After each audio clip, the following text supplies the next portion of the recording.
अब बात करेंगे वक्फ बोर्ड की, जिसे लेकर देश की सियासत में घमासान मचा है। वक्फ संशोधन बिल को लेकर तरह तरह के भ्रम फैलाने की भी भरपूर कोशिश हो रही है, लेकिन अब वक्फ की साजिशों को काबू करने के लिए सनातन बोर्ड बनाने की मांग उठी है और ये मांग की है प्रख्यात कथावाचक देवकीनंदन ठाकुर ने। सनातन बोर्ड बनाने की मांग को लेकर क्या है पूरी खबर, आइए आपको दिखाते हैं।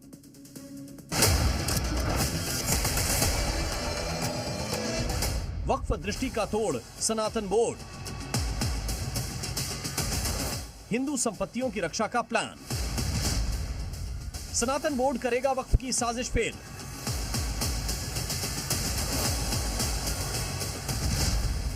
वक्फ बोर्ड के मसले पर देश भर में बहस छिड़ी है। विवाद की असल वजह वक्फ बोर्ड के दावों वालों संपत्ति रजिस्ट्रेशन और उसमें पारदर्शिता का मसला है, लेकिन मुसलमान इसके पक्ष में नहीं। बीते कुछ दिनों में हिंदू मंदिरों, हिंदुओं की जमीनों के साथ साथ सरकारी संपत्तियों पर वक्फ के दावे की कई खबरें सामने आ चुकी हैं। दान के नाम पर वक्फ की संपत्तियों की हिसाब किताब इतना फैला हुआ है कि वक्फ देश का तीसरा सबसे बड़ा जमीन का मालिकाना हक रखने वाला बोर्ड बन चुका है। देश में बेहिसाब संपत्ति जुटाकर बैठे वक्फ के लालच पर लगाम लगाने के लिए कथावाचक देवकीनंदन ठाकुर ने सनातन बोर्ड बनाने की आवाज उठाई है।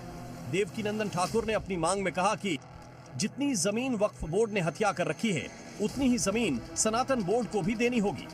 देवकीनंदन ठाकुर ने चेतावनी भरे लहजे में कहा है कि देश के संसद और एयरपोर्ट की जमीनों पर वक्फ बोर्ड अपना दावा ठोक रहा है। हालात ऐसे रहे तो 10 से 12 साल बाद पूरे देश पर वक्फ बोर्ड अपना हक जताएगा। उन्होंने कहा कि सनातन बोर्ड के मुद्दे पर राजनीतिक पार्टियों को जवाब देना होगा और समर्थन करना होगा। आगे आया कि अभी तो हमारे सदन बनी हुई है वो भी वक्फ बोर्ड की है, एयरपोर्ट भी सदन का जो है वो भी वक्फ बोर्ड का है। तो जब सब कुछ वक्फ बोर्ड का है तो फिर क्रिश्चियन भूमि भी वक्फ बोर्ड की।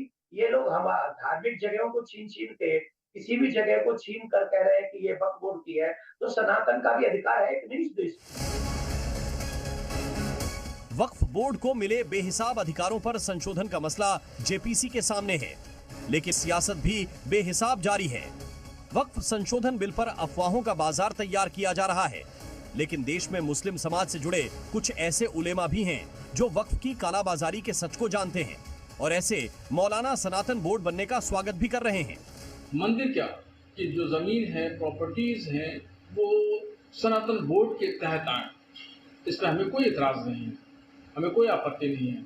इस तरह बोर्ड बनना चाहिए और वो भी अपने मंदिर, मठों की, धर्मशालाओं की जमीनों का रखरखाव करें।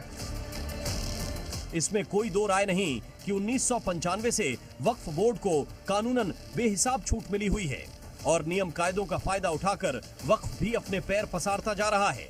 ऐसे में सनातन बोर्ड की मांग पर क्या विचार होगा और ये कितना कारगर होगा, ये देखने वाली बात है। ब्यूरो रिपोर्ट, जी मीडिया।